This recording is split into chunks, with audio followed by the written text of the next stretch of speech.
এই গরমে এই রোদে যদি স্কিনকে ভালো রাখতে চাও, ব্রণমুক্ত রাখতে চাও, স্কিনটাকে চকচকে ঝকঝকে ফর্সা রাখতে চাও, রাতের বেলা অবশ্যই স্কিন কেয়ার করে ঘুমাও।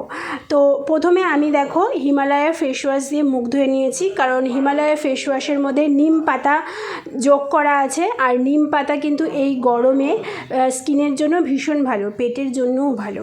তারপরে আমি কি করলাম, একটা অ্যালোভেরার গাছের টুকরোর ভেতরের অংশটার মধ্যে একটু মধু মিশিয়ে প্রায় 7 থেকে 8 মিনিট ওটাকে ভালো করে ওই পাতাটা সমেতই ম্যাসাজ করলাম, দেখতেই পেলে। তারপরে মুখটা ধুয়ে মেখে নিচ্ছি আমি নারকেল তেল। হ্যাঁ, এবারে নারকেল তেল তারাই মাখবে যাদের ঘরে সারা রাত এসি চলে, আর যাদের চলে না, নর্মাল ফ্যান ট্যানেই চলে, তো তারা কি করবে, পছন্দ মতন নাইট ক্রিম বা যে কোনো ময়শ্চারাইজার ক্রিম মেখে নেবে। এটা প্রতিদিন করলে স্কিন কিন্তু ভীষণ ভালো থাকবে। ভালো থেকো।